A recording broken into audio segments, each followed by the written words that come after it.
Hello everyone, my name's Fleur and I'm from Rocks and Chains. Welcome to my channel. So today what we're going to do is we're going to make these gorgeous earrings. Now they're based on a European 4-in-1, so that you basically make a triangle and then you're going to connect it all together with a larger jump ring. But just look at how fluid and beautiful this weave is. Now this weave is one of the most historic weaves in chainmail. This is the weave that used to make the chainmail armor that you see on all the films and in museums. So you can see it's beautifully linked together. This is all in sterling silver. The kits are on my website, so I will link them in the description below. But you may have jump rings that you want to have a go at home anyway. So the sizes that I'm using, I've got some 3mm inner diameter jump rings, and these are made on a 0.8 wire. And I've got a 8mm jump ring made on a 1.2 wire and an earring finding. So the earring finding is however you want, but you can see that they have this gorgeous movement to them.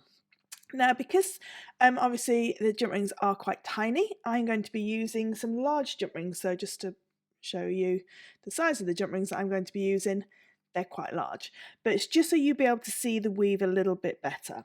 So what you're going to need to start with, obviously you're going to need your jump rings. You're going to need your trusty pliers, whichever ones you decide that you like, your chain nose, flat nose. I've got some bent nose and some chisel nose here. These are my favourite little tools. These are my partners in crime, these two. So whichever pliers you like, as long as they're not round nose pliers, you just need to have them nice and smooth on the inside. This is all you're going to need, and maybe something like a knotting awl or a piece of wire or something just to help you decipher which jump ring is next. But this is quite a simple weave. If you've never done chainmail before, you'll be absolutely fine with this one. Okay, so let's get cracking. So, like I say, I've got some large jump rings here. So I'm just going to bring them across.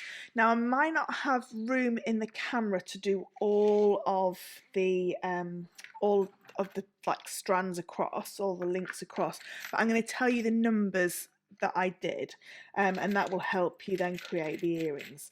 So my first row that I'm going to do, if I just bring across the piece that, so can you see? Ooh, see, it's that fluid. It's literally like fabric. Beautiful. So can you see this first row here? So that is 9 jump rings long. Okay, so my first row is going to have 9 loose jump rings at the top and at the bottom. Okay, so I'll just bring that a little bit closer just so you can see. That's what we're aiming for. Okay, so I'm just going to put that to the side. Now it's called European 4-in-1, which means one jump ring holds 4 jump rings in place. So it's quite a simple weave to remember, because one jump ring has to hold 4 in place. So the first thing I'm going to do is I'm going to pop on an open jump ring, 4 closed jump rings, and I'm going to close that up. Okay, so I just popped on 4 jump rings onto 4 closed jump rings onto an open jump ring and close it up. Now if you want to pre-close some of your jump rings, it will be a little bit faster because each earring has about 70 jump rings in there. So if you pre-close 30, 35, 35 and then you open 35, then you should be fine for each earring. So what I'm going to do now is I'm going to take this little piece that I've just made and I'm going to lay it down on the board. Excuse me, I've got a frog in my throat. So I've got that central jump ring, which was the one that was open, and I've got the 4 jump rings that were at the top and the bottom. Okay, and what I'm going to do actually is I'm just going to move that around so that I've got blue at the top and silver at the bottom, which will be a lot easier for you to see. There we go. So what we're looking for is we're looking for 2 jump rings at the top, 2 jump rings at the bottom, and this central jump ring here pointing the way that we're going to go. Now I'm right-handed, so I'm pointing this to the right. If you are left-handed, it's easier if you point it to the left. Okay, so as long as this jump ring is facing towards the way that you're going, so this is not a weave that we sort of like make vertically, we make it side to side. So I'm going to point mine to the right because that's the way that I'm traveling. Okay, so you can see one jump ring holds 4 in place. Now I can only ever add in this initial row, I can only ever add in 2 closed jump rings. Okay, so 2 of them have to come from this initial row.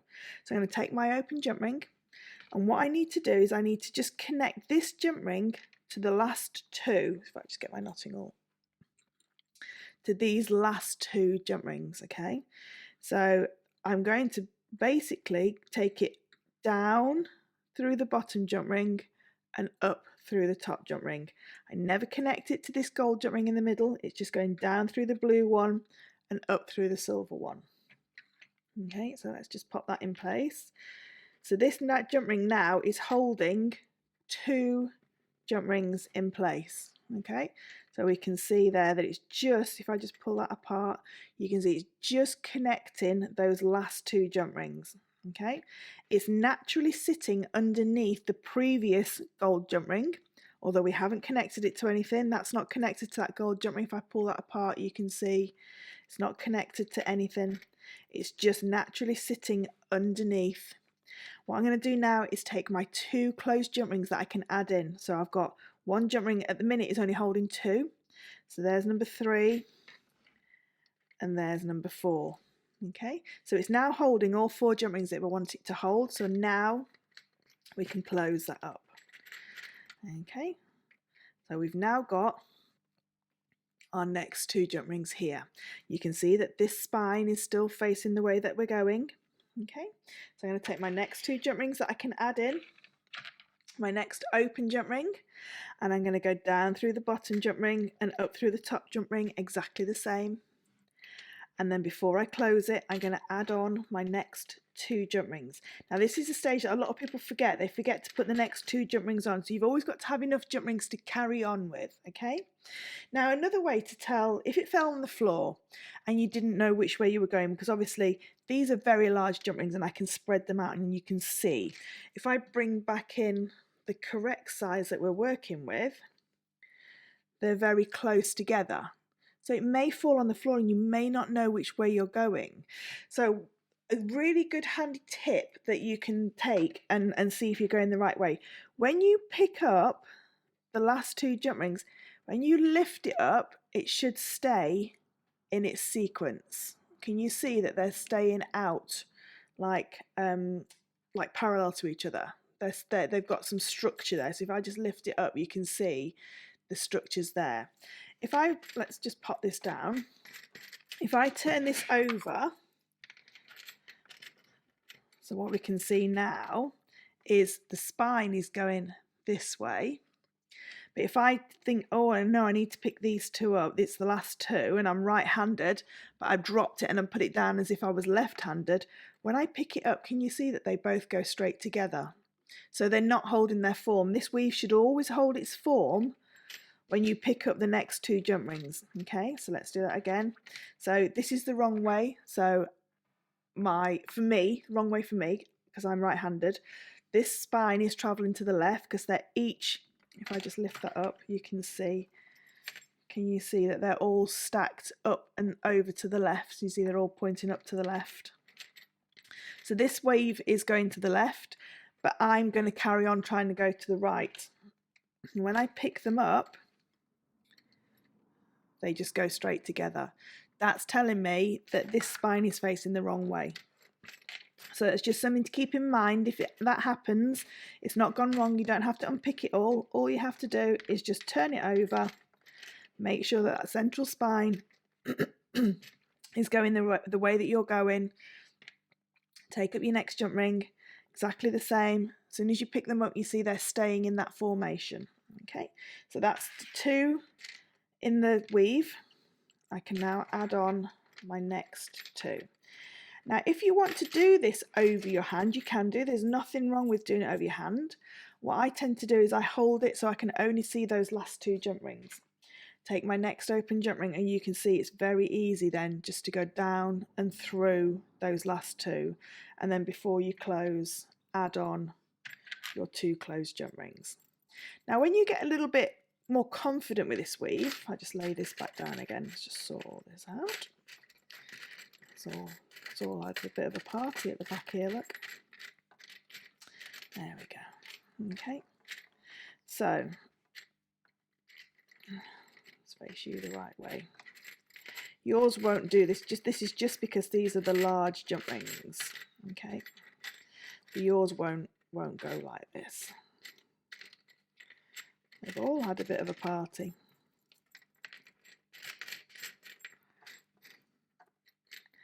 See, this one's gone. See, that one's gone the wrong way. It's sitting on the top. What we need to do is we need to just allow that last one. So yours might do this. It shouldn't do it in the correct sizes. Okay, it should be absolutely fine in the correct sizes. There we go, all sorted. And sometimes with chainmail, if it does go wrong, if you tap it or like drop it on your table, not from a great height, but drop it. Well, if you get cross with it, you might drop it from a great height, like out the window or something. But if you do, if it does get a little bit like misshapen, you just tap it and just let them all settle down, because chainmail is just a pattern, and they will fall into pattern if they've got the ability to. Okay, so if a jump ring hasn't gone, if it's gone in right, it will find a way around to making it into the correct position. Now, what you can do when you get a little bit more confident is you can take those last 2 jump rings and you can add them onto your open jump ring already, so that when you then go through those last 2, you've already got the 2 closed ones there. So let's just do that for you. So just go down and through the bottom 2, close that up and pop that over. Okay, so it's a lot quicker, and obviously this is the way that they would have done it probably in medieval times as well, you know, or to make garments, because a lot of people still make shirts and things like that from this kind of weave. So if you're adding each one in individually, it can take a long time, whereas if you're doing it like this, which is called speed weaving, it doesn't take long at all.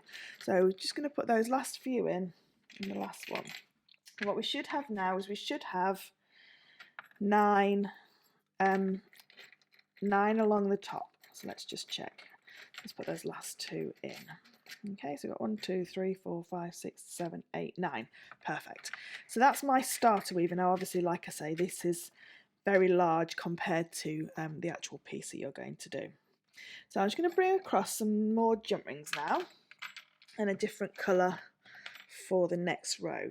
So what we're wanting to do is we want this to come into a V. So we want a triangle. Okay, so we need to reduce this down either side. So the way that we reduce this down either side is we're going to take 1 open jump ring. Now, from now on, we're only going to add 1 in per time, apart from the very last one. The first and the last jump ring only holds 3 in place. Okay, the rest of them will hold 4 in place. So that's our initial chain.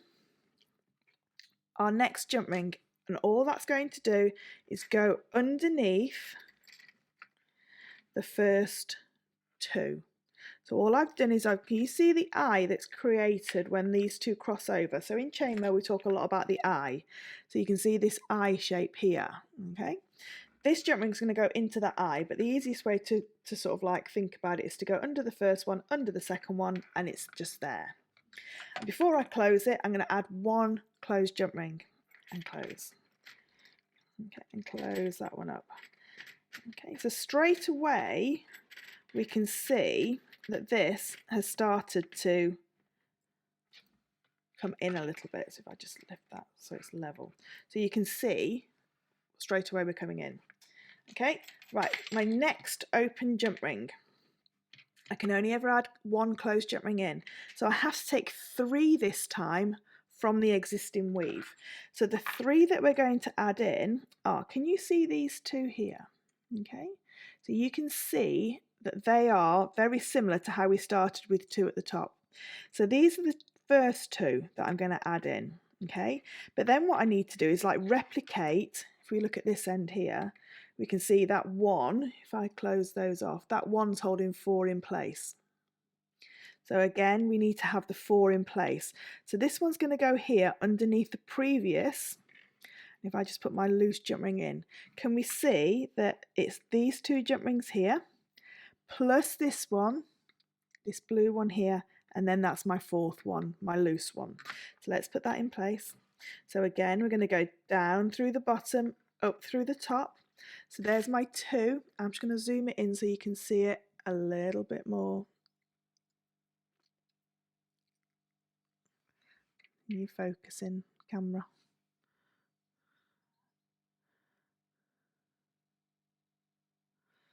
Okay, so you can see now, if I do that again, so there's my loose jump ring that I'm going to add in a second. This jump ring is going to go down through the bottom, up through the top. So it's those 2 there that we've added. We need to move along to the 3rd one along, so you can see I've come up through that 3rd one. So that's now 3 in place. My 4th one goes in place, and that jump ring now is full because it's got 4 jump rings in there. So do that again. My next open jump ring, my next closed jump ring. We can see, if we just pull that apart there, we can see these 2 here are 2 that need to be connected. Then the next one along in the weave, and then my 4th one is my loose jump ring. So this next jump ring is sitting underneath, and again, as before, all these open jump rings are going to sit underneath the previous open jump ring. So there's 1, 2, 3. And another good little tip as well is every closed jump ring sits on top of the previous closed jump ring. Every open jump ring sits underneath the previous open jump ring. So there's my 4th one in place and close. So we can see now it's starting to get this kind of look. And again, there's my loose one. And we can see here 1, 2, 3. So they're the ones that we need to add in.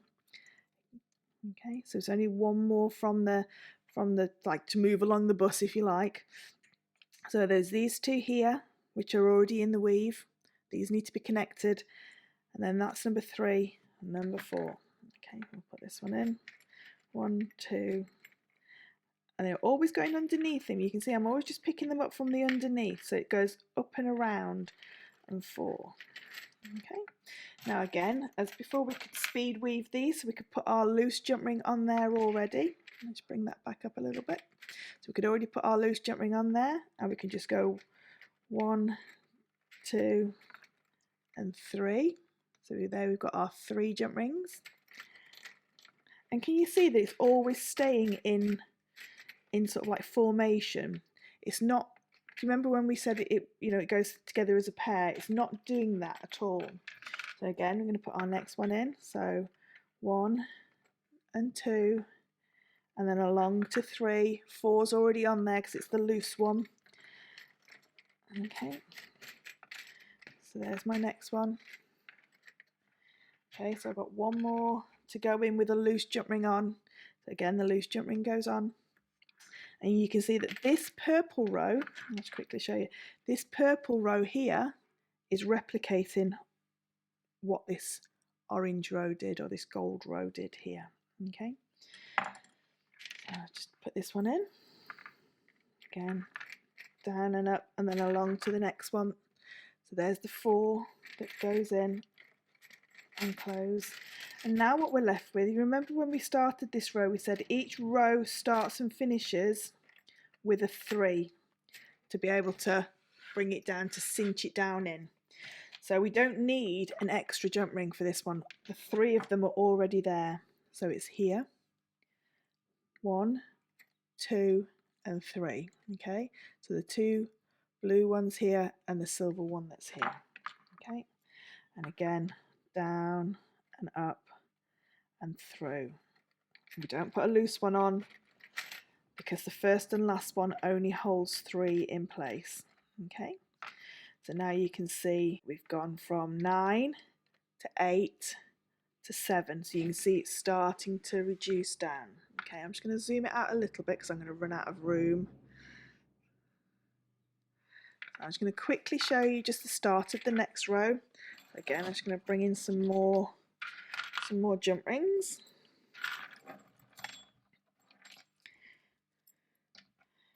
Here we go. So again, we start this next row with the 3, so we can only add in 1 open jump ring. That's not very focused, is it? There we go. So we take our open jump ring and we're going to go through the first 2, so under the first one, under the second one, which brings us into the eye, so we can see where they cross over. It's created that eye shape, or that marquee shape. Okay, so I've put 2 on there. My third one goes on, because remember, the first and the last one only holds 3 in place. And you can see now it's starting to come down again. Again, I can only add 1 in. My 3 are here. 1, 2, 3. This is my 4th one. Okay, so under, under, and then under the next one. Let's move my hand out of the way so you can see. So you can see there, it's gone under these 2, under this one, and before I close it, I pop on my next open jump ring and close, and then we can start to go a little bit faster. So under the 2 in the vertical, under these 2, under the 3rd one, I've already put the 4th one on as a loose jump ring, and close. So in actual fact, we're putting on 2 rows at a time, so it doesn't take long to be able to create this weave. It might be a little bit more frustrating because obviously they're small jump rings, but as long as you just take your time with it. So again, you see I've got 3 jump rings left, so I know that I've only got 1 left with a closed jump ring, and then I have to just attach the last 3 and close. So now I've got 3 left to be able to cinch this down, so you can see it's starting to cinch down. So I'm going to take my open jump ring, okay, and I'm just going to go under all 3 of those with it and close. So you're going to carry on doing this till you've got no jump rings left. Okay, so you're going to carry on until you've got your full complete diamond. So I'm just going to move this out of the way, and what I'm going to do is I'm going to show you then how to connect it all together. So here's my little piece, or the correct size piece, should I say. Obviously that would be too big for an earring. Well, some people might like earrings that big, but I don't. So what we're going to do, I'm going to zoom this right in so that you can see exactly what I'm doing. Okay, so here's my little piece, and I've got all 9 of those top jump rings here. So you can see here, all 9 of them. Let's bring that a bit further up for you. All 9 of them are here. Okay. So what I'm going to do is I'm going to take my open 8mm inner diameter jump ring. I'm just going to open it a little bit so you can see there I've got my jump ring nice and opened. What I'm going to do is I'm going to pick this up. Now I start with the end section, so the end jump ring, so the last jump ring that I added in. And what we're going to do is we're going to pick up, a bit like we're stitching a hem if you like, we're going to pick up every single jump ring, 9 jump rings on that top row, but just make sure that they are just the 9 that you're picking up. So you can see straight away that's now brought it into that beautiful sort of like pattern. So they've gone through all 9 of those, and before I close, I'm going to take my earring finding, pop my earring finding on, and close this jump ring up, making sure that it's nicely closed, that it's not got any sort of like gap in between there at all. There we go. And then I tend to turn it around so it's inside the weave. And what we've been left with is our beautiful earring. So you're going to do that for both of them, and you're going to have yourself the most amazing, gorgeous pair of earrings which are so fluid to wear, so every day. And I've got a 17-year-old daughter. She wears these earrings all the time, as does my mum, who is 65, and I wear them when I'm 45. So they aren't sort of like a generational piece, they are just a beautiful pair of earrings to wear for everybody. So I hope you've liked this little tutorial on the European 4-in-1 diamond triangles. If you do like this tutorial, I would love it if you could subscribe to my channel and maybe hit the notification button so that you'll know when I upload another video. And until next time, I'll see you soon.